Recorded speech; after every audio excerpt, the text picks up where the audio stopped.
Episode 201 to 210। अध्याय 201। अध्याय 196। बदमाश पिता और बदमाश दोनों रो रहे हैं। एमिली पार्कर का हाथ उस समय जम गया जब वह अपना मास्क हटाने वाली थी, मानो उसे कोई गतिहीन करने वाला मंत्र दिया गया हो। तभी उसने देखा कि कार में कौन है। आगे एक व्यस्त चौराहा था जो भीड़भाड़ वाले यातायात और जल्दबाजी में पैदल चलने वालों से भरा हुआ था। सेडान गाड़ी लाल बत्ती का इंतजार करते हुए स्थिर होकर रुक गई। यह एक बहुत ही साधारण ग्रे सेडान थी जो भीड़भाड़ वाली सड़क पर धूल के एक अस्पष्ट कण की तरह थी।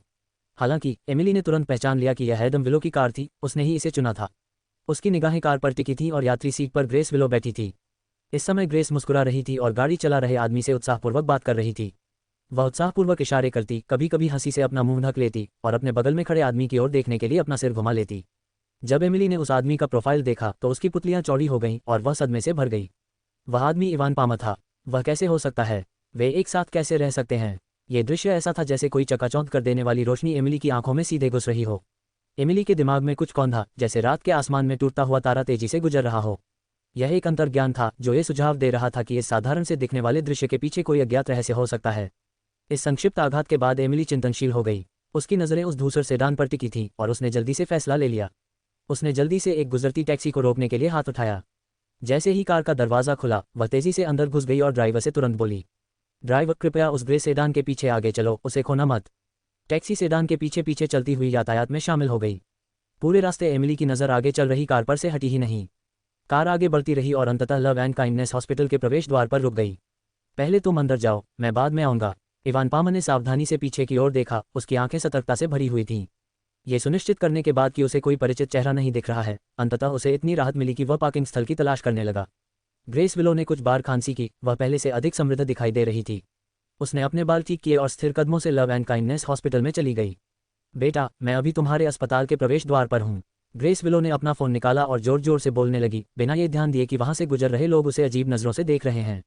अस्पताल के प्रवेश द्वार के शोर के बीच उसकी आवाज़ विशेष रूप से कर्कश थी, जिससे कई लोगों की निगाहें उस पर टिक गईं। हाल ही में एमिली के छोटे क्लिनिक के कारण ग्रेस को कुछ समय हिरासत केंद्र में बिताना पड़ा था। वे दिन उसके लिए दुर्स्वप्न जैसे थे। तंग जगह, अपरिचित वातावरण और आसपास के लोगों की ठंडी निगाहों ने उसे गुस्से से भर दिया। हिरासत केंद्र से निकलने के बाद वह इतनी क्रोधित हो गई कि बीमार पड़ गई। सौभाग्यवश बाद में उसकी बेटी ने उसे बताया कि सोफी पार्कर ने उसका बचाव किया और घर जाकर इसकी सूचना दी। एमिली के छोटे क्लिनिक की जांच की गई और वह आगे काम नहीं कर सका। ये सुनकर ग्रेस ने राहत की सांस ली और अंततः उसका दबा हुआ गुस्सा बाहर आ गया। लेकिन हिरासत केंद्र के हालात वाकई बहुत खराब थे और घर लौटने के बाद भी उसकी तबीयत लगातार खराब बनी रही। हाल ही में उसे हर दिन बेचैनी महसूस होने लगी है। आज वह इसे और सहन नहीं कर सकी, इसलिए वह जांच के लिए अस्पताल आई ताकि पता चल सके कि उसे क्या समस्या है। माँ, आप यहाँ क्यों आईं? मैं अभी व्यस्त हूँ। लाइन के दूसरी तरफ एडम विलो की आवाज़ कुछ चिंताजनक लग रही थी। वह इस समय ऑपरेशन थिएटर के तैयारी कक्ष में थे और पूरी तरह थके हुए थे। आधे घंटे पहले सोफी के पिता यान फैंग को तीव्र पित्ताशय की पथरी के कारण तत्काल अस्पताल ले जाया गया। यान फैंग अस्पताल के बिस्तर पर लेटा था, उसका चेहरा दर्द से पीला पड़ गया था, उसके माथे पर पसीने की बूंदें बह रही थीं। दर्द सहते हुए उन्होंने अपने भावी दामाद एडम विलो से सर्जरी कराने का आग्रह किया। शुरू में एडम को लगा कि यह एक बहुत ही सामान्य छोटा ऑपरेशन है, लेकिन जब उसे इसकी सूचना मिली तो उसने इस पर ज़्यादा विचार नहीं किया और जल्दी से सर्जरी से पहले की तैयारियां शुरू कर दीं। हालांकि यान फैंग की आगे की जांच करने पर एडम को एहसास हुआ कि सर्जरी अनुमान से कहीं अधिक जटिल थी। यान फैंग की पित्ताशय की पथरी निकल गई थी, जिससे सर्वोत्तम उपचार में देरी हो रही थी। वह पित्ताशय में गिर गई थी और सूजन पैदा कर रही थी। जटिलताओं की इस श्रृंखला ने सर्जरी की कठिनाई को बहुत बढ़ा दिया। एडम अंदर ही अंदर कराह उठा। वह अच्छी तरह जानते थे कि उनके वर्तमान अनुभव और कौशल को देखते हुए अकेले ये सर्जरी करना बहुत जोखिम भरा था। लेकिन संयोगवश चीफ किसी दूसरे शहर में मीटिंग में थे और समय पर अस्पताल नहीं लौट सके। एडम चिंतित था, तैयारी कक्ष में आगे पीछे घूम रहा था, लगातार यान फैंग के मेडिकल रिकॉर्ड की समीक्षा कर रहा था। इसके साथ ही उन्होंने अस्पताल में अन्य विशेषज्ञों के बारे में भी जानकारी जुटाई ताकि सर्जरी में सहायता के लिए कोई मिल जाए। उसने अभी फ़ोन रखा ही था कि अचानक उसकी जेब में फिर से घंटी बज उठी। जल्दी से अपना फ़ोन निकालते ही स्क्रीन पर लिटिल सोफी का अक्षर चमक उठा और उसका दिल धड़कने लगा। उसके दिमाग पर भारी दबाव छा गया। उसने गहरी सांस ली, अपनी आवाज़ को स्थिर करने की कोशिश की, उत्तर बटन दबाया। छोटी सोफी। सोफी पार्कर की चिंतित आवाज़ तुरंत लाइन से आई। भाई एडम, मेरे पिताजी कैसे हैं? एडम ने सहज रूप से अपने सूखे होठों को चाटा। अपनी गति धीमी करने की कोशिश करते हुए उसने उसे आश्वस्त करने का प्रयास किया। छोटी सोफी, अभी चिंता मत करो, सर्जरी की तैयारी चल रही है। डॉक्टर अपना सर्वश्रेष्ठ प्रयास कर रहे हैं, सब ठीक हो जाएगा। बोलते समय उसने एक हाथ से अपनी कनपटियां रगड़ीं। मैं और मेरी माँ रास्ते में हैं, मेरे पिताजी आप पर भरोसा कर रहे हैं। सोफी ने बिना कुछ कहे अचानक फ़ोन काट दिया। एडम ने आह भरी, ये जानते हुए कि इस सर्जरी में न केवल यान फैंग की सुरक्षा शामिल थी। खुद को मजबूत करते हुए एडम थोड़े भारी कदमों से वार्ड की ओर वापस चला गया। जैसे ही उसने दरवाज़ा खोला, यान फैंग की दर्दनाक कराहें उसके कानों में गूंजने लगीं। यान फेंग बिस्तर पर लेटा हुआ था, उसकी भौहें चरित्र के आकार में सिकुड़ी हुई थीं, उसके हाथ उसके पेट को पकड़े हुए थे, वह लगातार कराह रहा था, जबकि उसके माथे से पसीने की बूंदें नीचे गिर रही थीं, जो तकिए को भिगो रही थीं। ये देखकर एडम जल्दी से बिस्तर के पास गया और धीरे से बोला, यान अंकल, कृपया थोड़ी देर और सहन करें, अस्पताल एक शल्य चिकित्सा योजना बना रहा है। यान फेंग ने अपनी आंखें थोड़ी सी खोलीं और उसे कमजोरी से देखा। राजनीतिक क्षेत्र में अनुभव होने के कारण यान फेंग को एडम की आंखों में बेचैनी तुरंत पता चल गई। अभी भी योजना बना रहे हो? एडम विलो, मुझे ईमानदारी से बताओ, क्या तुम्हारा अस्पताल मेरे लिए ये सर्जरी नहीं कर सकता? अंकल यान, सभी अनुभवी विशेषज्ञों की आज सर्जरी निर्धारित है। मुझे ऐसा लग रहा है जैसे मैं दर्द से मरने वाला हूँ। नहीं, जाओ और मेरे लिए भूत डॉक्टर से संपर्क करो। उससे कहो मैंने उस पर पहले भी झूठा आरोप लगाया था और उसे तुरंत सर्जरी के लिए बुलाओ। यान फेंग ने गहरी सांस ली, दर्द से वह लगभग टूट ही गया। अध्याय 202, अध्याय 197। एमिली अभी टैक्सी से उतरी ही थी कि उसी समय एक जानी पहचानी लाल कार उसके सामने आकर रुकी, जिसका शरीर सूरज की रोशनी में चमक रहा था। कार का दरवाजा खुला और सोफी पाकर और श्रीमती पाकर जल्दी से कार से बाहर निकल गईं। कार का दरवाजा बंद करते हुए सोफी ने अपने बगल में बैठी श्रीमती पाकर को धीरे से दिलासा दिया, माँ, चिंता मत करो, पिताजी निश्चित रूप से ठीक हो जाएंगे। उसका स्वर दृढ़ था, उसमें अदम्य आत्मविश्वास झलक रहा था, जो उसे आए उस अजीब सपने से मिला था, जिसमें उसने बताया था कि उसके पिता का स्वास्थ्य हमेशा अच्छा रहता था, इसलिए उसे पूरा विश्वास था कि वास्तव में कोई दुर्घटना नहीं होगी। तुम्हारे पिताजी का स्वास्थ्य हमेशा अच्छा रहा है, इस बार यह उस बेचारी लड़की एमिली का ही काम होगा जिसने उन्हें इतना परेशान कर दिया। जब भी श्रीमती पाकर एमिली का जिक्र करती तो उनकी आंखें क्रोध से भर जाती, उनके हाथ कसकर जकड़े होते, वे घृणा से उबल पड़ती, उन्हें यकीन हो जाता कि एमिली ही अपराधी है और सारी दुर्भाग्य की शुरुआत उसी के कारण हुई है। तुम सही कह रही हो, मुझे याद है कि एमिली ही हमेशा पापा के चेकअप का इंतजाम करती थी और रिपोर्ट्स भी वही देखती थी। इतनी अचानक हुई घटना, जरूर एमिली ने कुछ छिपाया होगा। सोफी ने भौहें सिकोड़ लीं और चिढ़कर बोली, उसकी आवाज़ एमिली पर आरोपों से भरी थी। उसके दिल में एमिली एक ऐसी इंसान थी जिसके इरादे छिपे हुए थे। बिल्कुल, यह एमिली का ही काम होगा। सौभाग्य से आपने मुझे एक अच्छा दामाद ढूंढ दिया। एडम इतना सक्षम है, वह निश्चित रूप से आपके पिताजी को ठीक कर सकेगा। श्रीमती पाकर के चेहरे पर क्रोध तुरंत गर्व में बदल गया, उनके मुंह के कोने ऊपर उठ गए और उनकी आंखें गर्व से चमक उठीं। उसने सोचा कि उसकी बेटी उत्कृष्ट है, एमिली और उसकी दिवंगत माँ से कहीं बेहतर। एमिली उन दोनों के पीछे पीछे चली गई और बातचीत को स्पष्ट रूप से सुनने लगी। एमिली के चेहरे पर हल्की सी उपहासात्मक मुस्कान आ गई, ये सोचकर कि इस माँ और बेटी की जोड़ी की कल्पनाएं कितनी समृद्ध हैं, जो बिना किसी सबूत के सारा दोष उस पर डाल रही हैं। यदि यह एक साधारण पित्ताशय की पथरी की सर्जरी होती तो एडम विलो जैसे चिकित्सा के क्षेत्र में प्रतिभाशाली व्यक्ति के लिए ये स्वाभाविक रूप से आसान होता। अपने स्कूल के दिनों में एडम को बहुत अच्छे ग्रेड मिलते थे और वह सभी प्रायोगिक परीक्षाओं में लगातार शीर्ष स्थान पर रहता था। उसके सैद्धांतिक और व्यवहारिक कौशल मजबूत थे और उसका भविष्य उज्ज्वल होना चाहिए था। लेकिन इस बार फादर पाकर ने अपनी मनमानी की, अपने आमतौर पर मजबूत शरीर पर बहुत अधिक भरोसा किया और उसके सुझावों की अवहेलना की, जिससे सर्जरी के लिए सबसे अच्छा समय विलंबित हो गया और चूक गया। अब स्थिति इतनी जटिल हो गई थी कि अनुभवी विशेषज्ञों को भी इसे बहुत सावधानी से संभालना पड़ता, जिससे एडम विलो के लिए सर्जरी को सुचारू रूप से करना बेहद चुनौतीपूर्ण हो गया। संभवतः उनमें आत्मविश्वास की कमी थी। एमिली अस्पताल के प्रवेश द्वार पर खड़ी होकर सोफी और श्रीमती पाकर को अस्पताल में प्रवेश करते हुए तेजी से पीछे आते हुए देख रही थी। तभी उसकी जेब में रखा फोन अचानक कंपन करने लगा, जिससे उसके विचार बंद हो गए। उसने अपना फोन निकाला और स्क्रीन पर एवलिन हैंसन शब्द देखा। उसके मन में संदेह की एक किरण उठी, क्या ये हो सकता है कि पूर्वी अस्पताल की ओर से फिर से कुछ अप्रत्याशित घटित हुआ हो। थोड़ी देर की हिचकिचाहट के बाद उसने सहजता से फोन उठाया। एमिली, मेरे पास तुम्हारे लिए 2 अच्छी खबरें हैं। लाइन के दूसरे छोर पर एवलिन की आवाज़ विशेष रूप से उत्साहित थी, जिसमें अतिरंजित खुशी का स्पर्श था। वह एमिली के साथ इस आश्चर्य को साझा करने के लिए इंतजार नहीं कर सकती थी। ईस्टर्न हॉस्पिटल को सफलतापूर्वक अपग्रेड कर दिया गया है और हमने एक्स इंस्टीट्यूट के साथ एक सहयोगी परियोजना भी हासिल कर ली है। बधाई हो। एमिली की निगाहें अस्पताल में आ रहे इवान पामर की आकृति पर टिकी थीं, उसके विचार पूरी तरह से उसी पर थे। फोन पर एवलिन और अधिक उत्साहित हो गई। बस इतना ही कहना है तुम्हें। एक्स इंस्टीट्यूट असाधारण है, चिकित्सा अनुसंधान में इसका एक प्रमुख स्थान है और इसके शोध परिणाम अक्सर उद्योग में बदलाव लाते हैं। इसलिए कई बड़े अस्पताल उनके साथ सहयोग करने के लिए उत्सुक हैं। वह रुकी और फिर ईमानदारी से सलाह दी, एमिली, तुम अपना वह छोटा सा क्लिनिक छोड़कर हमारे अस्पताल में आ जाओगी। अस्पताल का प्रबंधन करने की आपकी क्षमता उत्कृष्ट है। मैं आपको उपनिदेशक का पद दे दूंगा। एवलिन अपनी दोस्त की सच्ची परवाह करती थी, ये जानते हुए भी कि एमिली गर्भवती है और फिर भी एक छोटे से क्लिनिक में कड़ी मेहनत कर रही है। क्लिनिक न सिर्फ व्यस्त था, बल्कि ज्यादा मुनाफा भी नहीं कमा रहा था और वह एमिली को इतनी मेहनत करते हुए देखना बर्दाश्त नहीं कर सकती थी। लाइन के दूसरे छोर पर एमिली ने एवलिन की बातें चिंता के साथ सुनी और थोड़ा भावुक हो गई। यद्यपि वह इससे सहमत नहीं थी, लेकिन उसके दिल से उठती गर्मजोशी को नकारा नहीं जा सकता था। उसने गहरी सांस ली। जैसे ही वह कुछ कहने वाली थी, उसने सुना कि एवलिन को अचानक कुछ याद आ गया। इस बार भूत डॉक्टर को धन्यवाद और धन्यवाद, मैं लगभग भूल ही गया था। क्या आपके पास भूत डॉक्टर की संपर्क जानकारी है? आपके फादर पाकर अस्पताल में भर्ती हैं और भूत डॉक्टर से सर्जरी करने के लिए कहना चाहते हैं। एवलिन की आवाज़ में खुशी की झलक थी। सोफी और श्रीमती पाकर अस्पताल के वार्ड के दरवाजे पर पहुंची। सोफी ने सबसे पहले दरवाजा खोला, उसकी नज़रें अस्पताल के बिस्तर पर पड़ी। उसने देखा कि फादर पाकर का रंग उड़ गया था और वे बिल्कुल पीले पड़ गए थे। पापा, सोफी चौंक गई, कुछ कदम चलकर बिस्तर के पास पहुंची, फादर पाका का हाथ कसकर पकड़ लिया। पिताजी, आप कैसे हैं? मुझे मत डराओ। एडम को एक तरफ मुंह बिचकाते हुए खड़ा देखकर मिसेस पाका खुद को सवाल करने से नहीं रोक सकी। एडम, तुमने अभी तक अपने पिता की सर्जरी की व्यवस्था क्यों नहीं की है? वह बहुत दर्द में है, क्या तुम्हें जरा भी चिंता नहीं है? उसके स्वर में निंदा और असंतोष था, उसकी आंखें अपने पति की स्थिति के बारे में चिंता से भरी थीं। एडम ने असहाय भाव दिखाते हुए हल्की सी आह भरी। सर्जरी थोड़ी जटिल है, पिताजी की हालत हमारी सोच से कहीं अधिक गंभीर है। मैंने अस्पताल के अन्य विशेषज्ञों से भी संपर्क किया है और उन्हें भी यह मुश्किल लग रहा है। इसलिए पिताजी सर्जरी में मदद के लिए किसी और को बुलाना चाहते हैं। वह रुक गया और अपने हाथ में लिए फ़ोन की ओर देखने लगा, मानो किसी समाचार का इंतजार कर रहा हो। तभी एडम के बोलने के कुछ ही देर बाद फ़ोन की स्क्रीन पर अचानक एवलिन का संदेश आ गया। एडम का दिल बैठ गया और उसने जल्दी से फ़ोन उठाकर हालचाल पूछा। उसकी नज़र एवलिन की एक पंक्ति पर पड़ी। भूत डॉक्टर ने कहा कि वह बिना किसी शिकायत के एक दोस्त की कीमत पर 10 मिलियन की सर्जरी कर सकता है। ये लाइन देखकर एडम का हाथ अचानक कांप उठा और फ़ोन लगभग गिर गया। उसकी आंखें चौड़ी हो गईं, सदमे से भर गईं। 10 मिलियन, यह कोई छोटी रकम नहीं थी, निस्संदेह उनके लिए बहुत बड़ा बोझ था। सोफी ने एडम की असामान्य प्रतिक्रिया देखी और उसके अंदर बेचैनी भर गई। उसने जल्दी से एडम के हाथ से फ़ोन छीन लिया, नीचे देखा और वह भी दंग रह गई। उसका मुंह थोड़ा खुला हुआ था, उसकी आंखें आश्चर्य और घबराहट से भरी हुई थीं। 100 लाख, यह इतना महंगा कैसे हो सकता है? वह डॉक्टर नहीं है, वह चोर है।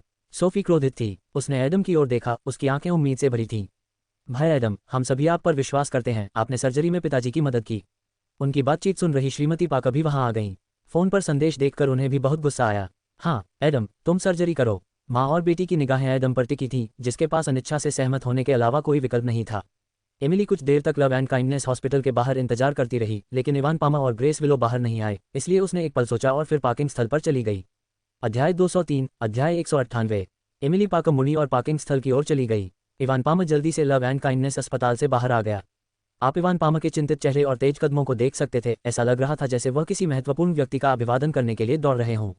उसी समय कई काली व्यावसायिक कारें धीरे धीरे लव एंड काइंडनेस हॉस्पिटल के प्रवेश द्वार पर रुकीं। कार के दरवाजे एक के बाद एक खुले और सबसे पहले श्री विलियम बाहर निकले, उनके बाद अनुसंधान संस्थान के कर्मचारियों का एक समूह बाहर आया, जिनमें से प्रत्येक के हाथ में एक फोल्डर था। अप्रत्याशित रूप से डॉक्टर रीड भी उनमें शामिल थे। डॉक्टर रीड शहर से बाहर एक महत्वपूर्ण शैक्षणिक सम्मेलन में भाग लेने गए थे, जो पूरे जोरों पर था, जब उन्हें अचानक खबर मिली कि श्री विलियम और मंत्री को एक छोटे से अस्पताल ईस्टर्न हॉस्पिटल का दौरा करने के लिए आमंत्रित किया गया है। इसके अलावा श्री विलियम ने ईस्टर्न हॉस्पिटल के साथ एक सहयोग परियोजना पर हस्ताक्षर करने का निर्णय लिया। ये खबर एक बम की तरह थी, जिसने डॉक्टर रीड को तुरंत ही दहशत में डाल दिया। डॉक्टर रीड इस सहयोग के महत्व को अच्छी तरह जानते थे, वे बहुत चिंतित थे, एक पल के लिए भी देरी नहीं करना चाहते थे और उन्होंने तुरंत श्री विलियम से संपर्क किया। फ़ोन पर उन्होंने श्री विलियम को, चाहे कुछ भी हो जाए, लव एंड काइंडनेस हॉस्पिटल आने के लिए आमंत्रित किया। डॉक्टर रीड ने पूरे विश्वास के साथ कहा कि उनके लव एंड काइंडनेस अस्पताल में संपूर्ण राजधानी और यहां तक कि चीन में भी सर्वोच्च चिकित्सा मानक और पेशेवर टीमें हैं, जो उस छोटे से तृतीयक अस्पताल से कहीं बेहतर हैं। लव एंड काइंडनेस हॉस्पिटल में एक महत्वपूर्ण निवेशक काटाक्लान के उपाध्यक्ष इवान पामा को स्वाभाविक रूप से यह खबर मिली और वे बिना देरी किए उनका स्वागत करने के लिए दौड़ पड़े। उस समय उनका चेहरा मुस्कुराहट से भर गया और वे तेजी से आगे बढ़े तथा दूर से ही श्री विलियम और अन्य लोगों से गर्मजोशी से हाथ मिलाने के लिए आगे बढ़े। श्रीमान विलियम, कृपया हमारे साथ अंदर आइए और चारों ओर देखिए। काटा परिवार के निवेश के साथ लव एंड काइंडनेस हॉस्पिटल के चिकित्सा मानक और पेशेवर टीम पूरी राजधानी और यहां तक कि चीन में भी सबसे मजबूत हैं। आपके आने के बाद आपके मन में हमारे लिए एक नया सम्मान जरूर पैदा होगा।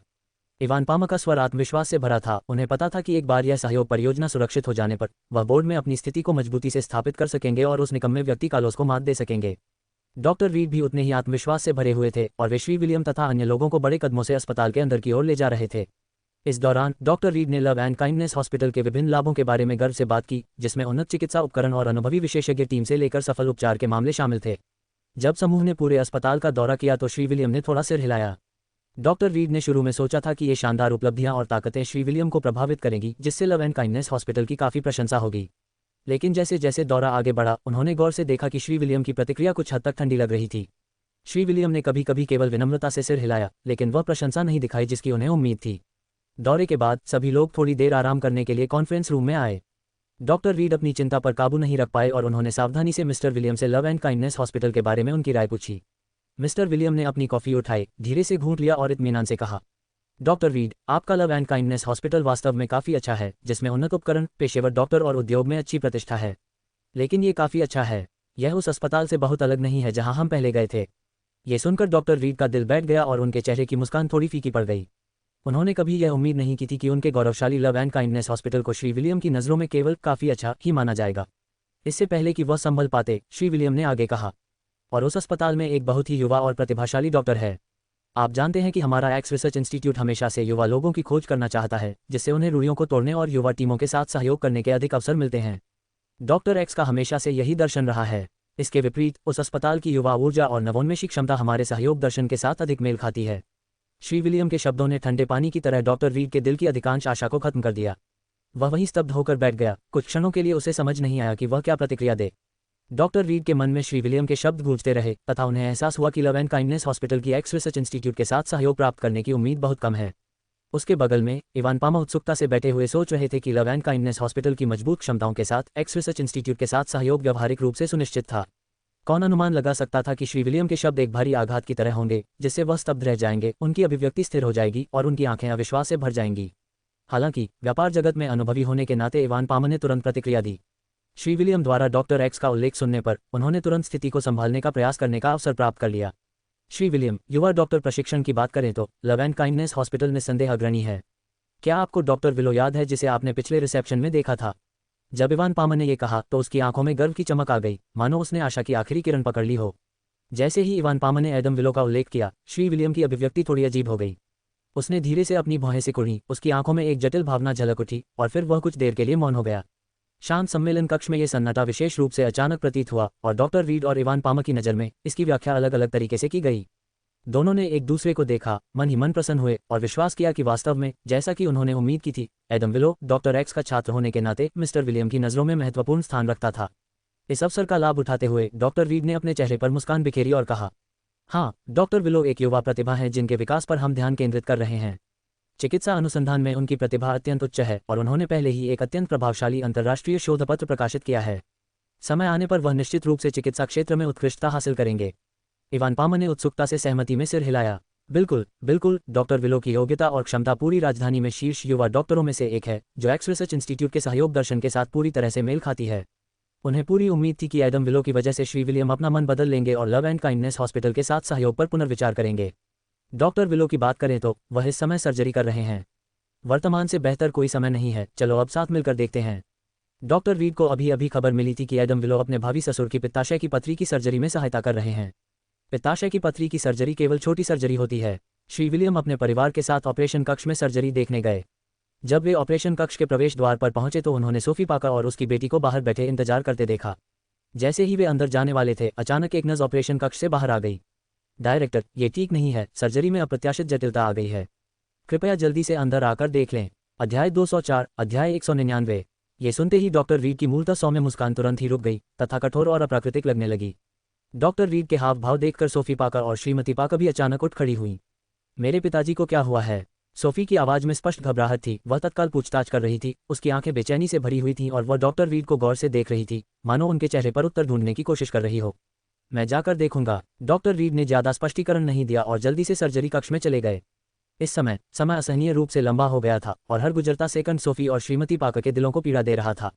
कुछ ही देर में डॉक्टर रीड की आकृति सर्जरी कक्ष के दरवाजे पर फिर से प्रकट हुई, लेकिन इस बार उसकी अभिव्यक्ति तूफान से पहले के आकाश की तरह गंभीर थी। सर्जरी कक्ष में जाकर बारीकी से जांच करने पर उन्होंने पाया कि पित्ताशय की पथरी का ये सामान्य सा दिखने वाला ऑपरेशन वास्तव में जटिलताओं से भरा हुआ था।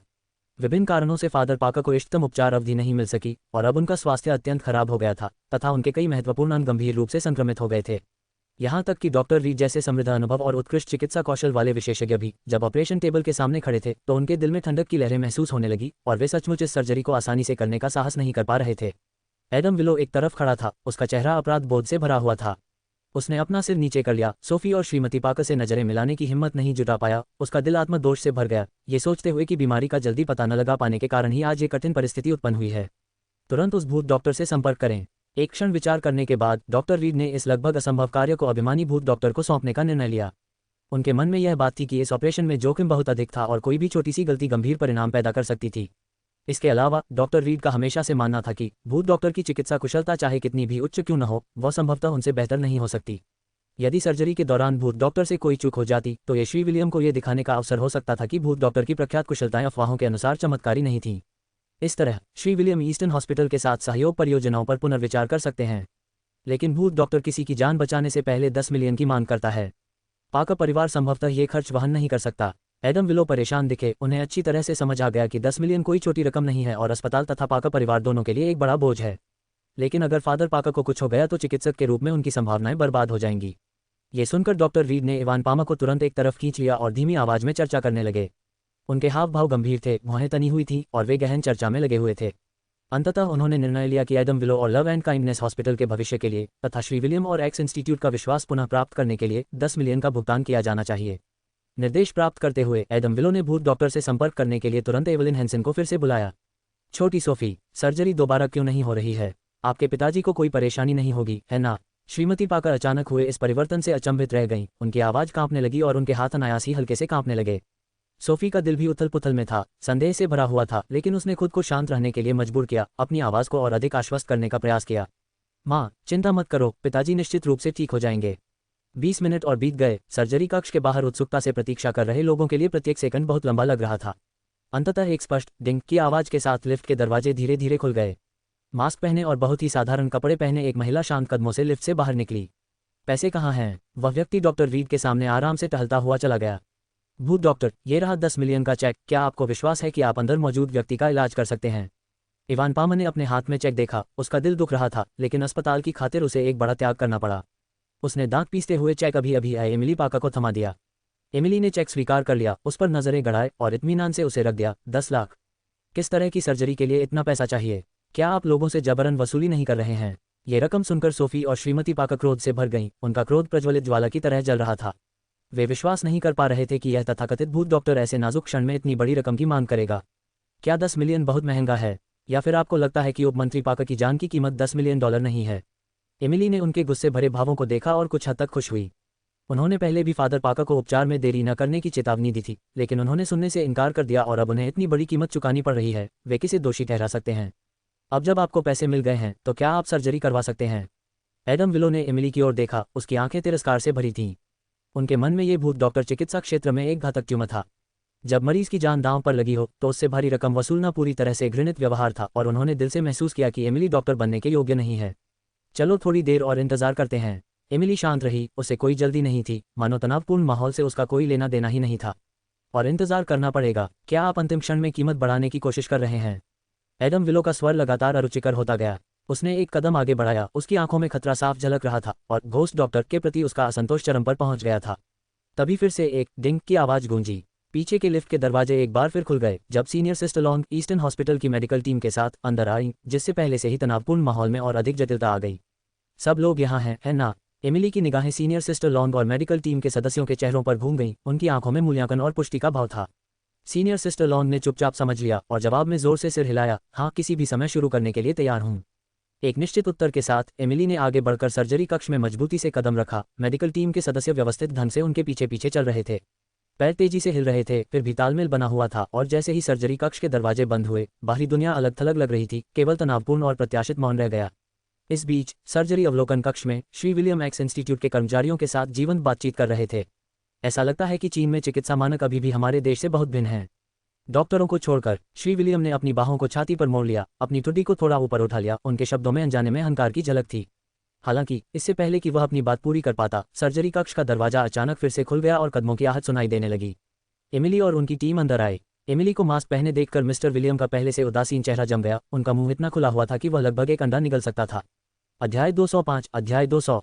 एमिली पाकर और उनकी टीम अभी अंदर दाखिल ही हुई थी कि डॉक्टर रीड जल्दी से ऑपरेशन कक्ष में चले गए। लेकिन किसने सोचा था कि जैसे ही वह दरवाजे पर पहुंचेगा, नकाबपोश भूत डॉक्टर कहेगा, अप्रासंगिक कर्मचारी प्रवेश न करें। इसके साथ ही जोरदार धमाका हुआ और ऑपरेशन कक्ष का दरवाजा बंद हो गया। अस्वीकृति के शब्द ठंडे पानी की बाल्टी की तरह लगे, जिससे डॉक्टर रीड का चेहरा बेहद अप्रिय हो गया। असहाय होकर डॉक्टर रीड केवल एडम विलो के साथ निरीक्षण कक्ष में ही रह सके। अंदर प्रवेश करने पर उन्होंने देखा कि श्री विलियम और एक्स इंस्टीट्यूट का एक समूह ऑपरेटिंग रूम के अंदर हो रही घटनाओं पर ध्यान केंद्रित कर रहे थे। उनकी आंखें ऑपरेशन टेबल पर गड़ी हुई थीं और वे निरीक्षण कक्ष के पारदर्शी कांच से झांक रहे थे। डॉक्टर रीड और एडम विलो दोनों ही भूत डॉक्टर की चिकित्सा कुशलता को देखने के लिए उत्सुक थे तथा कुछ सीखने की उम्मीद कर रहे थे। इससे पहले डॉक्टर रीड ने केवल यही सुना था कि यह व्यक्ति विभिन्न पारंपरिक चीनी उपचारों में निपुण है। हालांकि जल्द ही सभी की निगाहें अबीगेल लॉन पर टिक गईं, जो सर्जरी कर रही थीं। एडम विलो का चेहरा तुरंत काला पड़ गया, उसकी भौहें सिकुड़ गईं और उसने अचानक कहा, वह भूत डॉक्टर जरूर असुरक्षित होगा। आखिरकार किसी और को आगे बढ़ने दे रहा है ताकि अगर कुछ गड़बड़ हो जाए तो वह जिम्मेदारी से बच सके। एडम विलो श्री पाकर की स्थिति से पूरी तरह वाकिफ थे। उनके दिल में डॉक्टर रीड जैसे अनुभवी विशेषज्ञ भी इस सर्जरी को लेकर पूरी तरह आश्वस्त नहीं थे। एबिगेल लॉन जैसी किसी की तो बात ही छोड़ दीजिए, जिन्होंने बरसों से कोई सर्जरी नहीं की थी और लगभग प्रैक्टिस भी नहीं कर रही थी। लेकिन जैसे ही एडम के शब्द निकले, मिस्टर विलियम ने क्रोधित शेर की तरह तेजी से अपना सिर घुमाया और उसे भयंकर घूरते हुए सख्ती से चिल्लाया, चुप रहो।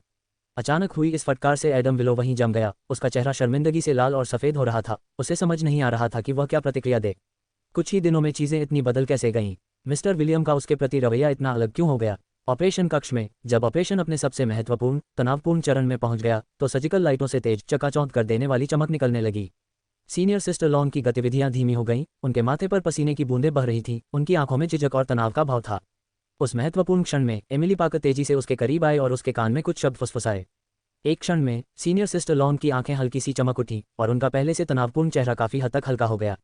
इसके तुरंत बाद उसकी गतिविधियां पुनः तीव्र और कुशल हो गईं। प्रत्येक क्रिया सटीक और तीव्र थी, मानो उसमें नई शक्ति भर गई हो। ये स्पष्ट था कि उसे भूत डॉक्टर का महत्वपूर्ण मार्गदर्शन प्राप्त हुआ था। समय बीतता गया, प्रत्येक क्षण सभी के धैर्य की परीक्षा ले रहा था। अंततः 1 घंटे के बाद चुनौतीपूर्ण सर्जरी सफलतापूर्वक संपन्न हुई। ऑपरेशन कक्ष में मौजूद चिकित्सा कर्मचारियों ने राहत की सांस ली और उनके चेहरों पर संतुष्टि की मुस्कान फैल गई। निरीक्षण कक्ष में श्री विलियम इतने उत्साहित थे कि उनके हाथ हल्के से कांप रहे थे और वे बिना किसी संकोच के प्रशंसा के शब्द बोल रहे थे। पूरी तरह से सही। ईस्टर्न हॉस्पिटल की मेडिकल टीम सचमुच प्रभावशाली है। प्रशंसा के वे शब्द अवलोकन कक्ष में गूंज उठे। डॉक्टर रीड और एडम विलो वहीं खड़े थे। उनकी अभिव्यक्तियां जटिल थीं और उनका वर्णन करना कठिन था, विशेषकर एडम विलो, जिनकी आंखें सदमे और पश्चाताप से भरी थीं। भूत डॉक्टर की आवाज़ उसकी उम्र के किसी व्यक्ति के समान थी, फिर भी दूसरे पक्ष द्वारा प्रदर्शित चिकित्सा कौशल और ज्ञान कहीं अधिक श्रेष्ठ था, जिससे उसमें मिश्रित भावनाएं भर गईं, अपनी गलत निर्णय पर पछतावा और भूत डॉक्टर की बेहतर चिकित्सा कौशल के प्रतिहीन भावना। ऑपरेशन कक्ष के दरवाजे धीरे धीरे खुले और senior sister lawn medical team को एक कतार में बाहर ले गईं। इस जटिल सर्जरी को पूरा करने के बाद हर एक के चेहरे पर गर्व की भावना थी। श्रीमती पाकर और सोफी पाकर पहले से ही दरवाजे पर उत्सुकता से इंतजार कर रही थीं और सभी को बाहर आते देख वे जल्दी से उनका अभिवादन करने के लिए आगे बढ़ीं। सोफी पाकर की निगाहें सीनियर सिस्टर लॉन पर टिकी थीं, जो आलोचना और संदेह से भरी थीं, और बिना किसी हिचकिचाहट के उन्होंने पूछा, आपने सर्जरी का नेतृत्व कैसे किया? सोफी पाकर की स्मृति में सीनियर सिस्टर लॉन एक छोटे से क्लिनिक में काम करने वाली एक साधारण डॉक्टर थीं, जो इस तरह की उच्च कठिनाई वाली सर्जरी को संभालने के लिए शायद ही योग्य थीं। सीनियर सिस्टर लॉन ने सोफी पाकर के संदेह से भरे चेहरे को देखा, थोड़ा अप्रसन्न महसूस किया, लेकिन उन्होंने अपनी भावनाओं को दबा दिया और शांति से कहा, श्री पाकर की हालत स्थिर हो गई है। हालांकि उनके उपचार में देरी हुई और वे इष्टतम उपचार योजना से चूक गए। मैंने उसकी पित्ताशय की थैली निकाल दी है और उसे भविष्य में अधिक परिश्रम से बचना चाहिए तथा शांतिपूर्वक आराम करना चाहिए। इतना कहने के बाद सीनियर सिस्टर लॉन ने ज्यादा विस्तार से नहीं बताया। पाकर परिवार के बारे में उनकी कभी अच्छी राय नहीं रही। उन्हें लगता था कि उन्होंने इतने सालों तक एमिली के साथ बुरा व्यवहार किया है। अगर एमिली खुद आगे न आती तो सीनियर सिस्टर लॉन नहीं आती। अब जबकि सर्जरी समाप्त हो चुकी थी, वह बस जल्दी से वहां से निकलना चाहती थी। वरिष्ठ बहन लांग। जैसे ही एबिगेल लॉन्ग जाने वाली थी, उसने अपने पीछे एक परिचित आवाज सुनी। उसने पलट कर देखा तो डॉक्टर रीड मुस्कुराते हुए और उत्साह से उसकी ओर आ रहे थे। डॉक्टर रीड के चेहरे पर एक गंभीर मुस्कान थी और उनकी आंखों से मित्रता झलक रही थी। इससे पहले कि एबिगेल लॉन प्रतिक्रिया दे पाती, डॉक्टर रीड ने जल्दी से अपना हाथ बढ़ाया, एबिगेल लॉन से कसकर हाथ मिलाया और उत्साह से, जैसे वे पुराने दोस्त थे जिन्होंने वर्षों से एक दूसरे को नहीं देखा था, कहा, आप पहले की तरह ही उत्कृष्ट हैं। डॉक्टर रीड की आवाज़ में स्वीकृति का भाव था, मानो वे एबिगेल लॉन की चिकित्सा कुशलता की सराहना कर रहे हों और मेडिकल स्कूल के दिनों की याद दिला रहे हों। आज की सर्जरी के लिए हम आपके आभारी हैं। लव एंड काइंडनेस हॉस्पिटल की ओर से मैं आपको धन्यवाद देता हूं। वह थोड़ा सा सिर हिलाते हुए बोला। उसकी मुस्कान और भी चमकदार होती जा रही थी।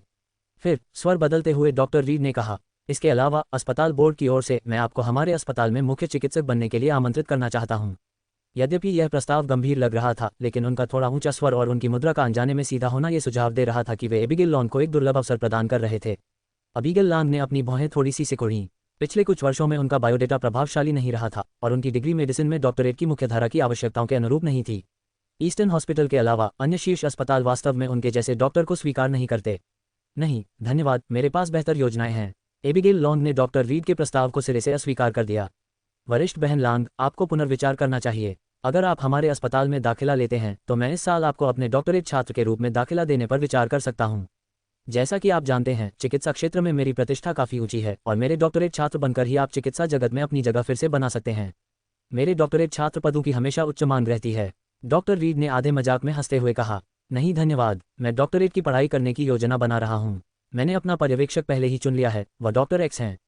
जैसे ही एबिगेल लॉन ने बोलना समाप्त किया, एडम विलो और श्री विलियम भी अन्य लोगों के साथ बाहर चले गए। एडम श्री विलियम के साथ बातचीत शुरू करने की बहुत कोशिश कर रहा था। ये सुनकर कि एबिगेल लॉन ने डॉक्टर एक्स की डॉक्टरेट छात्रा बनने की योजना बनाई है, एडम विलो के चेहरे पर तत्परता दिखाई दी और वह पूछने के लिए इंतजार नहीं कर सका, क्या डॉक्टर एक्स घरेलू स्तर पर डॉक्टरेट छात्रों की भर्ती कर रहे हैं? अध्याय 206 अध्याय 202 डॉक्टर एक्स का छात्र। ये तथ्य कि डॉक्टर एक्स को कैपिटल मेडिकल कॉलेज द्वारा नियुक्त किया गया है, वास्तव में उद्योग में कोई रहस्य नहीं है। ये प्रसिद्ध चिकित्सा विशेषज्ञ अंतर्राष्ट्रीय चिकित्सा क्षेत्र में एक महत्वपूर्ण स्थान रखता है और दुनिया भर के मेडिकल स्कूल उसे नियुक्त करने के लिए होड़ में रहते हैं।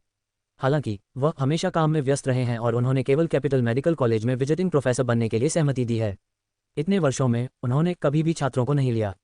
फिर भी इस वर्ष ये खबर आई कि वह पहली बार छात्रों की भर्ती करेंगे। ये जानकारी आधिकारिक तौर पर घोषित नहीं की गई है। यह एमिली पाकर थी जिन्होंने सीनियर सिस्टर लॉन को बताया था। जहां तक एमिली पाकर को इस अंदरूनी जानकारी की भनक लगने का सवाल है तो उनके अनुसार डॉक्टर एक्स उस समय उनकी मां के काफी करीब थे। एमिली पाकर की मां भी चिकित्सा क्षेत्र में एक प्रसिद्ध हस्ती थी, हालांकि उन्होंने कभी भी सार्वजनिक रूप से इसकी घोषणा नहीं की। वर्षों से एमिली और डॉक्टर एक्स ईमेल का आदान प्रदान करते रहे हैं, चिकित्सा ज्ञान और नवीनतम शोध विकास पर चर्चा करते रहे हैं, इसलिए एमिली अक्सर डॉक्टर एक्स की गतिविधियों के बारे में सबसे पहले जानती है। सीनियर सिस्टर लॉन को एमिली पाकर की व्याख्या पर कोई संदेह नहीं था। दूसरों को शायद ये पता ना हो कि एमिली की मां कितनी शक्तिशाली थी, लेकिन सीनियर सिस्टर लॉन्ग उनकी क्षमताओं को अच्छी तरह जानती थी। और यह ठीक इसलिए था क्योंकि इस डॉक्टर ने एक बार एमिली की मां की मान्यता अर्जित की थी, इसलिए सीनियर सिस्टर लॉन्ग को उनकी छात्रा बनने की उम्मीद थी। हालांकि एमिली ने यह भी विशेष रूप से उल्लेख किया कि इस बार डॉक्टर एक्स देश में डॉक्टरेट सलाहकार के रूप में सेवा करने आए थे और सभी प्रक्रियाएं घरेलू विश्वविद्यालय प्रक्रियाओं का सख्ती से पालन करेंगी। इसका मतलब यह है कि सीनियर सिस्टर लॉन को अभी भी परीक्षाओं के लिए गंभीरता से तैयारी करनी थी और डॉक्टर एक्स की सही मायने में छात्रा बनने से पहले चयन की कई परतों को पार करने के लिए अपनी ताकत पर निर्भर रहना था। एमिली पाकर ने यह नहीं बताया था कि यह खबर अभी सार्वजनिक नहीं हुई है। दूसरों से बात करते हुए सीनियर सिस्टर लॉन ने गलती से यह बात कह दी। सोफी पाकर को यह खबर मिली और वह बहुत खुश हुई। वह अपने पिता के ऑपरेशन के लिए मुख्य सर्जन के परिवर्तन को लेकर चिंतित थी। उसे डर था कि कहीं एडम विलो की क्षमताओं को मिस्टर विलियम कम ना आंकलें। आखिरकार श्री विलियम का अंतर्राष्ट्रीय चिकित्सा निवेश क्षेत्र में बहुत प्रभाव है और एक डॉक्टर की क्षमताओं का उनका मूल्यांकन एडम विलो के भविष्य के करियर विकास को प्रभावित कर सकता है। लेकिन डॉक्टर एक्स की योजना सुनने के बाद उसे तुरंत एहसास हुआ कि उसकी चिंताएं पूरी तरह से अनावश्यक थीं। इसमें कोई आश्चर्य नहीं कि डॉक्टर एक्स एडम विलो की इतनी प्रशंसा करते थे, हालांकि वे पहले कभी वहां नहीं आए थे। फिर भी उन्होंने देश में बसने और यहां तक कि छात्रों को लेने की योजना बनाई थी। एडम विलो भी बहुत खुश थे और सोफी पाकर ने जो पहले कहा था उस पर उन्हें और भी अधिक विश्वास हो गया। उसे लगा कि चिकित्सा अनुसंधान में उसके प्रयासों और प्रतिभा को अंततः डॉक्टर एक्स ने मान्यता दे दी है और उसे यकीन था कि वह डॉक्टर एक्स का छात्र बन जाएगा। आखिरकार पिछले पेपर में डॉक्टर एक्स ने उन्हें कई मूल्यवान सुझाव दिए थे। वे सुझाव मार्गदर्शक रोशनी की तरह थे जो उन्हें चिकित्सा अनुसंधान के कोहरे से बाहर निकालने में मदद कर रहे थे। इवान पामर और डॉक्टर रीड वास्तव में खुश नहीं दिखे। सीनियर सिस्टर लॉन्ग ने लव एंड काइंडनेस हॉस्पिटल के निमंत्रण को सिरे से अस्वीकार कर दिया और पिछली सर्जरी की सफलता के साथ सारा श्रेय ईस्टर्न हॉस्पिटल को दे दिया। निश्चित रूप से ईस्टर्न हॉस्पिटल के उत्कृष्ट प्रदर्शन को देखकर श्री विलियम ईस्टर्न हॉस्पिटल के साथ सहयोग करने के लिए और भी अधिक दृढ़ थे। डॉक्टर रीड हार मानने को तैयार नहीं थे और उन्होंने घोस्ट डॉक्टर को काम पर रखने के लिए बड़ी रकम खर्च करने की योजना बनाई। लेकिन वह रहस्यमय भूत डॉक्टर सर्जरी पूरी करने के बाद बिना किसी निशान के गायब हो गया, जैसे कि वे दुनिया से गायब हो गए हों। इस समय लव एंड काइंडनेस हॉस्पिटल के वीआईपी वार्ड के बाहर एमिली पाकर सावधानीपूर्वक तैयार की गई एक कांजी लेकर बूढ़े मालिक के साथ रात्रि भोजन के लिए जाने की तैयारी कर रही थी। उसने धीरे से दरवाजा खोला और देखा कि कार्लोस वहां खड़ा था और बड़े उत्साह से बूढ़े मालिक से बातें कर रहा था। कार्लोस पुराने मालिक से कंपनी के कुछ मामलों पर बात कर रहा था और पुराने मालिक कभी कभी कुछ सुझाव भी देते थे। आप लव एंड काइंडनेस हॉस्पिटल क्यों आए? कार्लोस को देखकर एमिली पाकर थोड़ा चौंक गई। उसके चेहरे पर एक जटिल भाव उभर आया और उसने पूछा। उसकी आवाज में संदेह के साथ साथ थोड़ी अजीब सी असहजता भी थी। एमिली को देखते ही कार्लोस तुरंत उठ खड़ा हुआ, सहजता से उसके हाथ से कंजी ले ली और इतनी सहजता और शालीनता से आगे बढ़ा कि ऐसा लगा जैसे यह उसकी आदत हो गई हो। मुझे दादाजी की याद आए, क्या इसकी अनुमति नहीं है? उसने होठों पर हल्की मुस्कान के साथ चिढ़ाते हुए उत्तर दिया, फिर भी उसकी आंखों में थोड़ी गंभीरता थी। कार्लोस को देखकर एमिली पाकर ने निराशा से अपने दांत पीस लिए। कार में बिताए उस समय को याद करते हुए जब वह आदमी घोस्ट डॉक्टर और रेनी वाइट के ऊपर था तो उस दृश्य ने उसे असहज महसूस कराया। वह कार्लोस को एक प्लेबॉय मानती थी और उसके बारे में उसकी धारणा खराब हो गई। तुम्हारे पास से कीटाणुनाशक की गंध क्यों आ रही है? कार्लोस ने अपनी तेज नाक से एमिली के चारों ओर धीरे से सूंघा, अपनी भौं को थोड़ा सा सिकुड़ा और थोड़ी उलझन दिखाई। ये सुनकर एमिली का हाथ जोर से कांपने लगा, जिससे कंजी लगभग गिर गई। वह भी अभी ऑपरेशन कक्ष से बाहर आई थी। यद्यपि उसने अपने कपड़े बदल लिए थे, फिर भी कीटाणुनाशक की गंध पूरी तरह से खत्म नहीं हुई थी। मैं पहले एक छोटे क्लिनिक में कीटाणुशोधन में मदद कर रहा था, हो सकता है कि गलती से यह मुझ पर लग गया हो। उसने टालमटोल करते हुए समझाया। उसकी आंखें घबराहट से घूम रही थीं। ये सुनकर कार्लोस ने अपनी भौहें और कस ली। उसके स्वर में अधिक दृढ़ता का भाव था। भविष्य में आपको इस तरह का काम करने की अनुमति नहीं है। उसने सोचा, एक गर्भवती महिला जो लगभग 4 महीने की गर्भवती है को अधिक सावधान रहना चाहिए। ऐसा वातावरण बच्चे के लिए अच्छा नहीं है। बेटे, तुम इतने उग्र क्यों हो रहे हो? युवा महिलाओं के साथ धैर्य रखें। इसमें कोई आश्चर्य नहीं कि तुम्हें पत्नी नहीं मिल सकती। ओल्ड मास्टर कार्टर ने जब सुना कि कार्लोस एक छोटी नर्स के साथ क्रूरता करने की हिम्मत कर रहा है तो वह इतना क्रोधित हो गया कि उसकी दाढ़ी फूल गई और आंखें उभर आईं। उसने अपने पास रखी बेत को उठाया और कार्लोस के नितंब पर थप्पड़ मारने का इशारा किया। कार्लोस जल्दी से बगल से हट गया और मन ही मन बुदबुदाया, दादाजी, आपने मेरे बारे में बात करने की हिम्मत कैसे की? इतने सालों से दादी से कौन अलग रहा है? और मेरी पत्नी क्यों नहीं है? मेरे पास न केवल एक पत्नी है बल्कि मैं तुम्हें जल्द ही एक बड़ा गोल मटोल पोता भी दूंगा। लेकिन इन शब्दों को वह केवल अपने दिल में सोचने का साहस कर पाया, उन्हें जोर से कहने का साहस नहीं कर पाया। इसी समय हेड नर्स एक युवा नर्स के साथ बूढ़े मालिक की नियमित जांच करने के लिए अंदर आए। तभी ओल्ड मास्टर कार्टर ने अपना हाथ रोक लिया। जांच के दौरान हेड नर्स ने दोनों को बाहर इंतजार करने को कहा। एमिली पाकर और कार्लोस दालान में चले गए। कुछ ही दूरी पर नर्स स्टेशन था जहां कुछ युवा नर्सें चहचहा रही थीं और कुछ चर्चा कर रही थीं। क्या आपने सुना है, स्वास्थ्य मंत्रालय के उप मंत्री पाकर को आज सर्जरी के लिए हमारे अस्पताल भेजा गया था। एक युवा नर्स की आंखें उत्साह से चौड़ी हो गईं जब उसने कहा। हाँ, लंच के दौरान सब इसी बारे में बात कर रहे थे। सुना है, ये लगभग एक मेडिकल हादसे में बदल गया था। एक अन्य युवा नर्स ने भी अपनी बात में हस्तक्षेप किया, उसका चेहरा जिज्ञासा और गपशप से भरा हुआ था। उपमंत्री पाकर की बात सुनकर कार्लोस की परिधीय दृष्टि ने सहज रूप से उसके बगल में एमिली पाकर पर नजर डाली। गुप्त रूप से सोच रही थी, तो यानी उनकी सर्जरी हुई थी। आधिकारिक तौर पर तो वह उनके ससुर हैं, क्या उन्हें उनसे मिलने जाना चाहिए। अध्याय 207, अध्याय 202 एमिली पाकर का संदेह। कार्लोस को तुरंत याद आ गया कि पिछली बार होटल में एमिली पाकर के साथ उसके पिता ने कैसा व्यवहार किया था। पिता जैसा प्यार जरा भी नहीं था और उनका व्यवहार उदासीनता से भरा था। जिस तरह से उसने एमिली को देखा वह इतना ठंडा था मानो वह किसी अजनबी को देख रहा हो, यहाँ तक कि थोड़ी घृणा के साथ भी। उस दृश्य को देखकर कार्लोस ने एमिली से मिलने का विचार तुरंत त्याग दिया। तभी उसके बगल में बैठी युवा नर्स उत्सुकता से बोलती रही। उन्होंने डॉक्टर विलो से सर्जरी करने को कहा। ये सुनकर कार्लोस अपने आप को रोक नहीं सका और उसने अपने पास खड़ी एमिली पर एक नज़र डाली। एमिली चुपचाप वहां खड़ी रही, उसकी अभिव्यक्ति शांत और बिना किसी हलचल के थी, मानो इन शब्दों का उससे कोई लेना देना ही न हो। मैंने सुना है कि सर्जरी काफ़ी मुश्किल थी। जब डॉक्टर विलो इसका नेतृत्व कर रहे थे तब स्थिति आशावादी नहीं थी और लगभग असफल ही हो गई थी।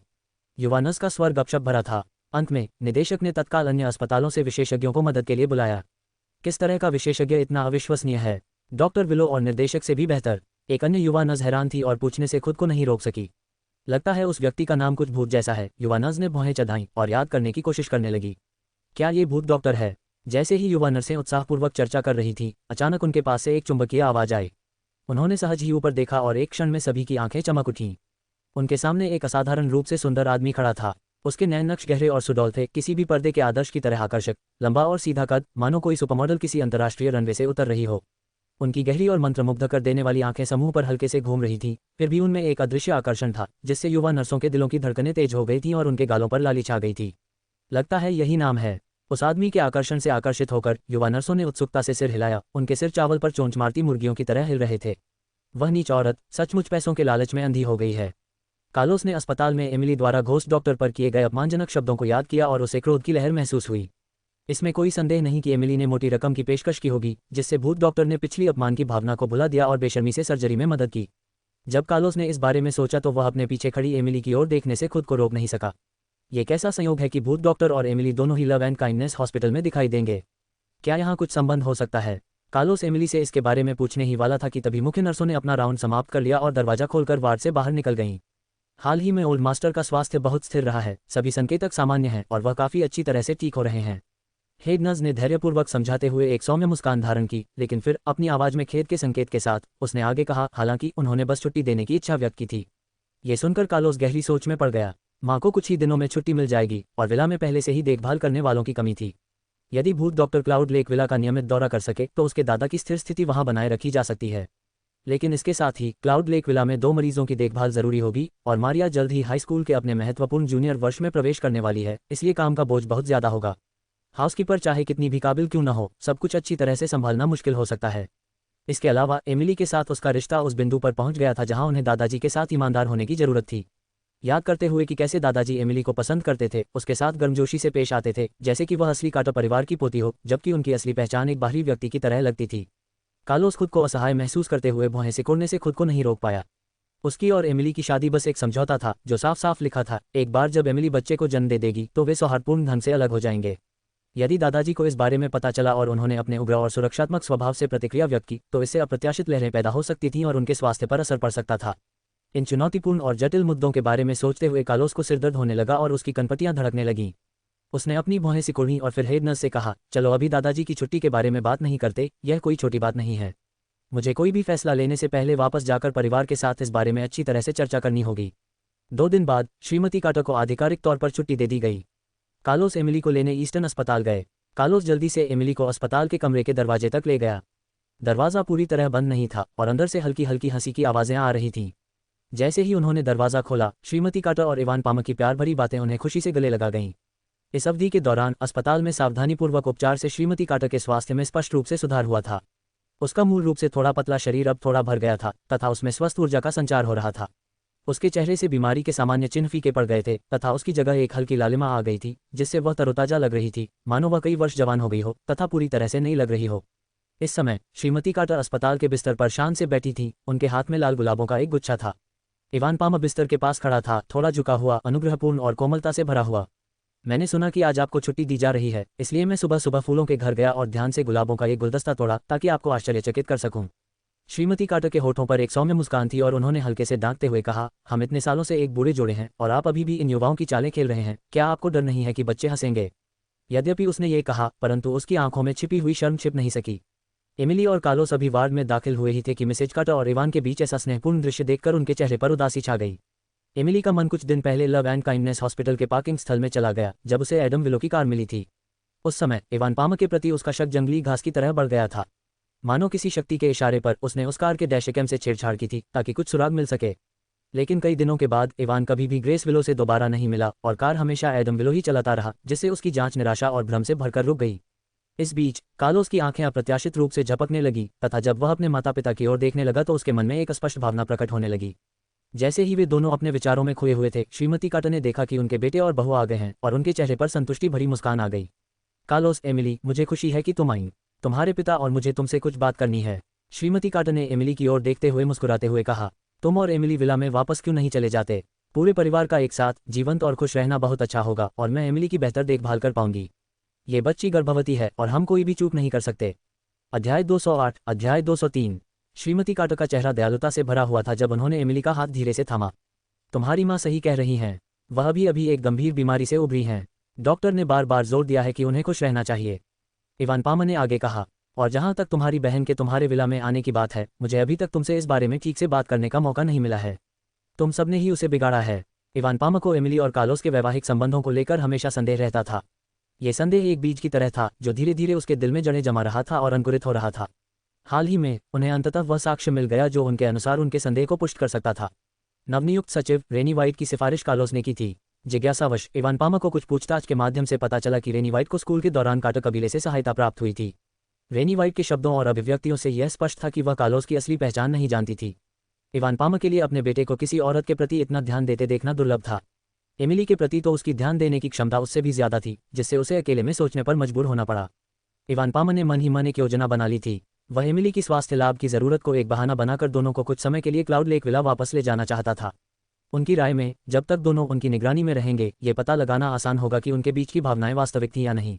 यदि वास्तव में उनके रिश्ते में कोई समस्या थी तो रेनी वाइट एक ऐसी चीज थी जिसका वह अच्छा उपयोग कर सकते थे। ये सुनते ही एमिली के चेहरे पर तुरंत परेशानी उभर आए। क्लाउड लेक विला के नियम विला से कहीं ज्यादा सख्त थे। उन जटिल नियमों के बारे में सोचकर ही उसके सिर में दर्द होने लगा। इसके अलावा विला में जाने का मतलब अनिवार्य रूप से कार्लोस के साथ एक बार फिर कमरा साझा करना होगा। कुछ दिन पहले कार में कार्लोस से हुई उलझन भरी मुलाकात के बाद से उसकी नज़दीकी से ही एमिली को घुटन महसूस होने लगी थी। उस अजीब सी अनुभूति ने उसे थोड़ा असमंजस में डाल दिया था। एमिली, श्रीमती कार्टर की आवाज़ में नरमी थी जिसमें थोड़ी सी प्रत्याशा थी, क्या आप मेरे साथ रहने के लिए विला में वापस नहीं आना चाहेंगे? श्रीमती कार्टर ने एमिली को आशा भरी निगाहों से देखा। उनमें एक ऐसी लालसा थी जिसे नकारना कठिन था। मिसेस कार्टर की आंखों में आंखें डालकर एमिली का दिल पिघल गया। वह मना नहीं कर पाए। एक पल झिझकने के बाद उसने धीरे से सिर हिलाया और कहा, माँ, जरूर, हम आपके साथ वापस आना चाहेंगे। इस पर कार्लोस भी झट से उसके साथ खड़ा हो गया। हाँ माँ, हम जरूर वापस आएंगे।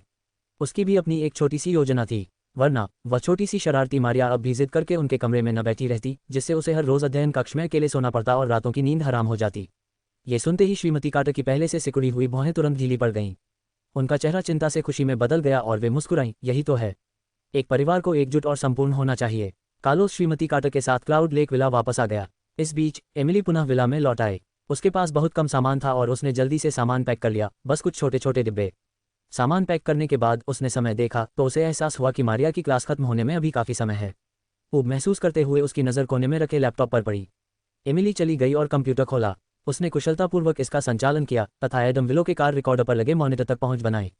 तुरंत ही कंप्यूटर से आवाज़ों का कोलाहल आने लगा, चलती गाड़ियों की सीटियां, एडम विलो की कभी कभार खांसी तथा कुछ बातचीत। एमिली ने अपनी सांस रोक ली और पूरी तरह से मॉनिटर से आ रही आवाज़ों पर ध्यान केंद्रित किया।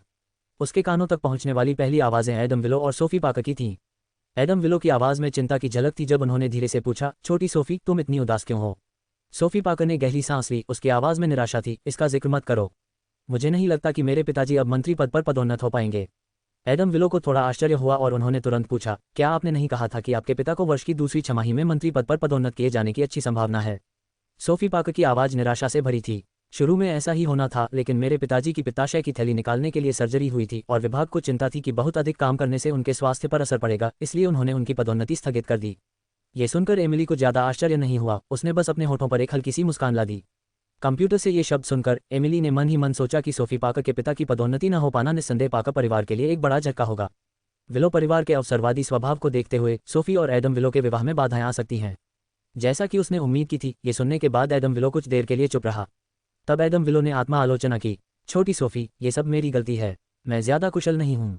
ये सुनकर सोफी पाकर ने तुरंत जवाब दिया, ये तुम्हारी गलती कैसे हो सकती है? अगर किसी को दोष देना है तो वो एमिली पाकर और वो भूतिया डॉक्टर हैं। एमिली ने मेरे पिताजी के लिए जो मेडिकल चेकअप करवाया था वो बिल्कुल भी भरोसेमंद नहीं था। और वह भूत डॉक्टर, अगर वह सर्जरी करने के लिए सहमत हो जाती तो शायद मेरे पिता को पित्ताशय की थैली निकालने की जरूरत नहीं पड़ती। उसकी आवाज़ आक्रोश से भरी हुई थी, मानो एमिली और भूत डॉक्टर एक दूसरे के दुश्मन हों। एमिली के होठों पर एक हल्की सी ठंडी मुस्कान आ गई। जैसे ही वह आगे सुनना चाहती थी, उसे बाहर पार्किंग से हॉर्न की आवाज़ सुनाई दी। वह जानती थी कि मारिया वापस आ गई है, इसलिए उसने लापरवाही से लैपटॉप बंद कर दिया। कुछ ही देर बाद मारिया घर में आई। आमतौर पर जीवंत रहने वाली मारिया इस समय काफ़ी उदास दिख रही थी। उसका सिर नीचे झुका हुआ था, उसके कदम सामान्य से कम गतिशील थे और उसने लापरवाही से अपना बैग कंधे पर लटकाया और चुपचाप प्रवेश करते हुए एक कुर्सी पर भारी रूप से गिर पड़ी। ये देखकर एमिली उत्सुक हो गई।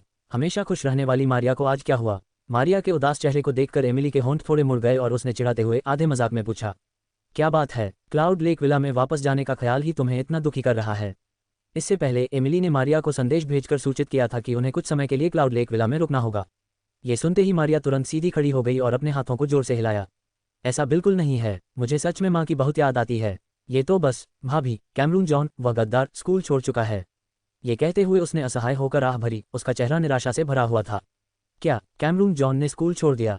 एमिली की आंखें थोड़ी चौड़ी हो गईं, उसका स्वर आश्चर्य से भरा था। उसे लगा कि कैमरून जॉन पियानो बजाने में बहुत अच्छा है ना? हालांकि कुछ समय पहले ही उसने कला प्रदर्शन के दौरान मारिया को छोड़ दिया था, जिससे मारिया बहुत नाराज हो गई थी। वह उत्सुकता से पूछ बैठी, वह अचानक क्यों चला गया?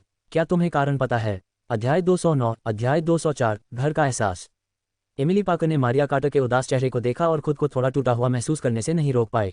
उसने मुंह तो खोला, लेकिन कुछ पलों के लिए उसके पास शब्द नहीं थे। उसे समझ नहीं आ रहा था कि उसे कैसे दिलासा दे।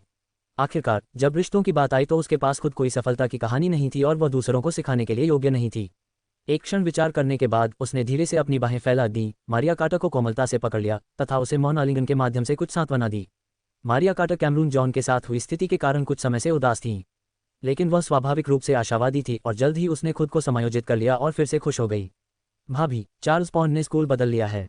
पिछली घटना की वजह से उसके माता पिता बहुत नाराज थे और कह रहे थे कि वे उसे विदेश भेज देंगे। उस सांस्कृतिक प्रदर्शन के बाद से अमेलिया विलो अनुशासित हो गई है और चार्ल्स पॉन्ड के समर्थन के बिना वह बहुत अधिक अच्छी तरह से व्यवहार करने लगी है। मारिया कार्टर बोलते हुए उसकी भौहें नाच उठीं और उसका चेहरा खुशी से चमक उठा। उन दोनों के अंजाम के बारे में सोचकर ही उसे सुकून मिला, मानो पहले की सारी शिकायतें हवा में उड़ गई हों। एमिली पाकर ने ध्यान से सुना और हल्के से कंधे उचका दिए। वह अमेलिया विलो के स्वभाव को अच्छी तरह जानती थी। विलो परिवार के सभी लोग महत्वाकांक्षी थे, वे चार्ल्स पॉन्ड को इतनी आसानी से कैसे छोड़ सकते थे? एमिली पाकर के विचार में अमेलिया विलो अस्थायी रूप से चुपचाप बैठी थी और अगले अवसर की प्रतीक्षा कर रही थी। उसने सोचा कि उसे मारिया कार्टर को दूसरे पक्ष के साथ सतर्क और विवेकपूर्ण रहने की याद दिलाने का अवसर ढूंढना चाहिए। इसके बाद दोनों ने मिलकर अपना सामान पैक करना शुरू कर दिया। काफ़ी देर तक भागदौड़ के बाद आखिरकार उन्होंने सामान पैक किया और क्लाउड लेक विला में एक साथ रहने चले गए। बहुत समय से विला में इतनी रौनक नहीं थी। मैंने पहले ही हाउसकीपर से आपके कमरे साफ करवा दिए हैं। श्रीमती कार्टर खुशी से झूम उठी। सौभाग्य से मिले इस मिलन ने उन्हें नई ऊर्जा दी थी। एक बड़ी बीमारी से उबरते हुए अपने बच्चों को विला में वापस आते देखकर उन्हें विशेष रूप से अच्छा लगा। एमिली पाकर को देखते हुए उसकी आंखें प्रेम से भरी हुई थीं। श्रीमती कार्टर अपनी बहू एमिली पाकर से बेहद संतुष्ट थीं। न केवल उन्होंने शीघ्र ही अपने परिवार में नए सदस्यों को शामिल कर लिया, बल्कि उनके आने के बाद से उनकी बेटी भी उनके काफ़ी करीब आ गई तथा यहाँ तक कि उनका आमतौर पर अनुपस्थित रहने वाला बेटा भी काफ़ी हद तक शांतचित्त हो गया। श्रीमती कार्टर को लगा कि एमिली पाकर स्वर्ग से कार्टर परिवार के लिए भेजा गया एक आशीर्वाद है। श्रीमती कार्टर को इधर उधर भागते, इधर उधर की व्यवस्था करते, उनके प्रति इतनी चिंता करते देख एमिली पाकर के हृदय में अवर्णनीय भावना का ज्वार उमड़ पड़ा। श्रीमती कार्टर ने बहुत सोच समझकर उनकी देखभाल की और उनकी अपनी मां के निधन के बाद से कई वर्षों बाद किसी ने उनके साथ इतना अच्छा व्यवहार किया था। इस गर्मजोशी ने एमिली पाकर को भावुक और आभारी बना दिया। वह वास्तव में नहीं चाहती थी कि श्रीमती कार्टर को कोई नुकसान पहुंचे। साथ ही वह स्पष्ट रूप से समझती थी कि यद्यपि वह श्रीमती कार्टर के साथ अच्छी तरह से रहती थी और मारिया कार्टर को अपनी बहन के रूप में पसंद करती थी, लेकिन अंततः वह कार्टर परिवार की सदस्य नहीं थी। एक बार बच्चे को जन्म देने के बाद कार्टर परिवार के साथ उसका रिश्ता खत्म हो जाएगा, इसलिए वह इस पारिवारिक भावना से ज़्यादा चिपकी नहीं रह सकती थी। पिछली बार जब Emily Parker cloud lake villa में गई थी तो उन्होंने केवल जल्दी से खाना खाया था और विला का लेआउट समझ नहीं पाई थी। इस बार मारिया कार्टर के उत्साही मार्गदर्शन में उन्होंने एक विस्तृत दौरा शुरू किया। तभी उन्हें पता चला कि क्लाउड लेक विला एक प्राचीन और सुंदर ऐतिहासिक इमारत है जो कथित तौर पर राष्ट्र की स्थापना के समय से ही अस्तित्व में है तथा समय के उतार चढ़ाव को झेलने के बाद भी एक अद्वितीय आकर्षण बनाए हुए है। पूरे विला में एक बड़ा हरा भरा क्षेत्र था जहां हर जगह छायादार पेड़ और फूल खिले हुए थे। उनके बीच टहलते हुए ऐसा महसूस हुआ जैसे किसी शांत स्वर्ग में हो। हालांकि मुख्य इमारतें केवल 2 थीं जिनका लेआउट विशेष रूप से शांत था। छोटी इमारत ओल्ड मास्टर कार्टर और उनकी पत्नी के लिए थी, लेकिन चूंकि ओल्ड लेडी कार्टर साल भर विदेश में रहती थी इसलिए वह इमारत फिलहाल खाली थी। एमिली पार्कर और कार्लोस का शयन कक्ष बड़ी इमारत में था। इस इमारत में 3 मंजिलें थीं। पहली मंजिल गतिविधि क्षेत्र थी जिसमें आरामदायक सोफे और उत्तम कॉफी टेबल लगे थे जो इसे पारिवारिक अवकाश और मनोरंजन के लिए एक आदर्श स्थान बनाते थे। दूसरी मंजिल श्रीमती कार्टर और इवान पामर के लिए विशेष स्थान थी जिसमें गर्मजोशी और सुरुचिपूर्ण सजावट थी जो हर जगह मालिक की पसंद को दर्शाती थी। तीसरी मंजिल पर कार्लोस और उसकी बहन रहते थे। प्रत्येक कमरा अनोखे ढंग से सजाया गया था। वैसे भाभी, मैं बहुत समय से आपके और अपने भाई के लिए तीसरा पहिया रहा हूँ।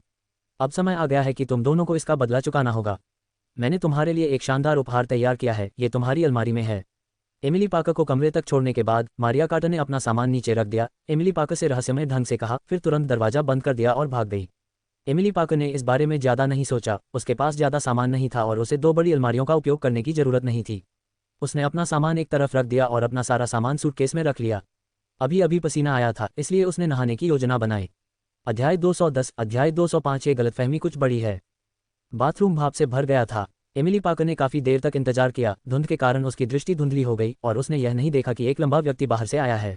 वह अलमारी के पास गया और जैसे ही उसने उसे खोला उसका शरीर थोड़ा अकड़ गया। अंततः बाथरूम का दरवाजा धीरे से हिला और फिर एक हाथ अंदर आया और पजामा का एक सेट थमा दिया। आपका पजामा स्टाइल काफ़ी अनोखा है। बाथरूम के बाहर कार्लोस की हल्की सी चिढ़ाने वाली आवाज़ अचानक बिजली के कट की तरह गूंजी, जिससे एमिली पार्कर का पूरा चेहरा तुरंत लाल हो गया, यहाँ तक कि उसके कान भी जलने लगे।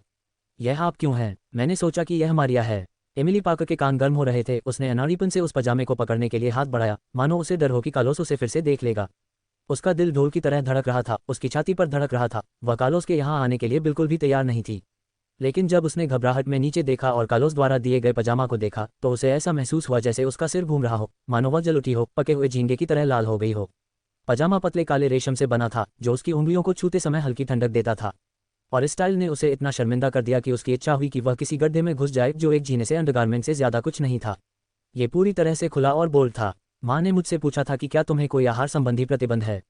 फिर भी ऐसा लग रहा था जैसे कार्लोस जानबूझकर उसे चिढ़ा रहा था। न केवल वह जा नहीं रहा था बल्कि बाथरूम के दरवाजे के सहारे झुका हुआ था। उसके मुंह के कोने थोड़े ऊपर की ओर उठे हुए थे जिससे एक आकर्षक लेकिन थोड़ा शरारती मोड़ बना हुआ था।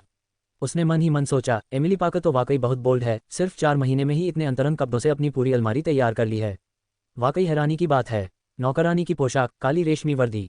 एमिली पार्कर बाथरूम में छिप गई। उसने अपने पैजामा सेट को कसकर पकड़ रखा था। उसका दिमाग खाली था। वह पूरी तरह से अनिश्चित थी कि कार्लोस के शब्दों का क्या जवाब दे। उसके गाल जलने लगे थे क्योंकि पहले वाला शर्मनाक दृश्य उसके दिमाग में गूंज रहा था। वह कार्लोस से कपड़े लाने में अपनी लापरवाही पर पूरी तरह से नाराज थी। एमिली पार्कर ने गहरी सांस ली। उसकी छाती जोर से धड़क रही थी। वह खुद को शांत करने की कोशिश कर रही थी। उसे महसूस हुआ कि उसका चेहरा अंडा तलने के लिए पर्याप्त गर्म है। उसने कपड़ों के किनारे को कसकर पकड़ रखा था और उसकी उंगलियां सफ़ेद हो रही थीं। मैं बहुत ज़्यादा नखरेबाज नहीं हूँ, एमिली पार्कर ने उदासीन स्वर में बोलने की कोशिश की। वह इस शर्मनाक स्थिति से बचने के लिए इस अजीब बातचीत को जल्दी से समाप्त करना चाहती थी। न तो मैं हूँ, आप जो भी पहने वह ठीक है। अगर मुझे कोई विशेष पसंद बतानी हो तो मैं बताऊंगी कि पिछली बार लिफ्ट में आपने जो नज़ वाली पोशाक पहनी थी वह काफ़ी अच्छी थी। कार्लोस ने अपनी ठुड्डी को रगड़ते हुए हल्के से प्रसन्न भाव से ऐसी पंक्ति सहजता से कही। स्वर ऐसा था मानो किसी अत्यंत सामान्य बात पर चर्चा हो रही हो। फिर भी जब एमिली पार्कर ने इसे सुना तो ये बिजली की गड़गड़ाहट के समान था। आखिर तुम क्या सोच रहे हो? तुम ये तो नहीं मान रहे कि ये पजामा मेरा है ना? एमिली पार्कर की आंखें चौड़ी हो गईं। वह सदमे और अविश्वास से भर गईं। उनकी आवाज़ अनजाने में कुछ ऊंची हो गई। उसकी आंखें घबराहट से भरी हुई थीं। वह इस बड़ी गलतफहमी को जल्दी से दूर करने की कोशिश कर रही थी। वे तुम्हारे नहीं हैं, वहाँ तो पूरी अलमारी ही इनसे भरी हुई है। कार्लोस ने अपनी भौं को थोड़ा सा ऊपर उठाया। उसके मुंह के कोनों पर एक क्षणिक मुस्कान उभर आई, क्योंकि अलमारी में उन परिधानों में एमिली पार्कर की कल्पना ने उसके दिल में एक अनियंत्रित कल्पना के साथ हल्की सी गुदगुदी पैदा कर दी। वह हमेशा सोचता था कि एमिली पार्कर अभी भी एडम विलो को पसंद करती है, लेकिन अब ऐसा लग रहा था कि उसके मन में भी उसके लिए भावनाएं हैं। कार्लोस को अचानक बहुत उत्साह महसूस हुआ। कपड़े की अलमारी। एमिली पार्कर तुरंत ही डर गई। वह वहीं जम गई। उसका दिमाग खाली हो गया। मारिया कार्टर की अभी अभी चुपके से भाग जाने की छवि उसके मन में कौंध गई तथा साथ ही दूसरे द्वारा उल्लिखित तथाकथित उपहार की भी एक भयावह पूर्वाभास उसके मन में उमड़ पड़ा, जिससे उसे लगा कि अब वह स्वयं को इस झंझट से मुक्त नहीं कर सकती। नहीं, वह मैं नहीं हूँ। एमिली पाकर, जो अंदर से चिंतित और जल रही थी, हताश होकर अपनी बात समझाना चाहती थी, लेकिन कार्लोस जानबूझकर उसे चिढ़ा रहा था, जेब में हाथ डाले शरारती ढंग से मुस्कुरा रहा था, आराम से चला जा रहा था, उसे बाथरूम में रोने के लिए छोड़ रहा था, लेकिन उसके आंसू नहीं थे। जब एमिली पाकर अंततः शांत हुई, ढीले ढाले स्पोर्ट्सवियर पहने और अस्वाभाविक भाव के साथ नीचे की ओर चली, तो मारिया कार्टर भी नीचे आ चुकी थी। उसकी आंखें चमक रही थीं, उसने अपनी भाभी को चंचलता से आंख मारी, उसका विचित्र व्यवहार मानो किसी बात का संकेत दे रहा था। एमिली पाकर का चेहरा एक बार फिर से अनियंत्रित रूप से लाल हो गया, उसने चुपके से अपने दांत भींच लिए और इस विषय पर मारिया कार्टर से अच्छी बातचीत करने का निश्चय किया। परिवार भोजन के लिए बैठ गया और उसके बाद एमिली पाकर आराम करने के लिए अपने कमरे में चली गई। मारिया कार्टर कक्षा के लिए अपने कमरे में लौट आए और कार्लोस को श्रीमती कार्टर ने बुलाया। कुछ ही देर बाद मारिया कार्टर ने चिंतित भाव से जल्दी से दरवाजा खटखटाया और कहा, भाभी, जल्दी से नीचे जाओ और मेरे भाई को मनाओ, वह और पिताजी फिर से झगड़ा कर रहे हैं। आगे की कहानी सुनाने के लिए वी एम स्टोरी वर्ल्ड को सब्सक्राइब करो।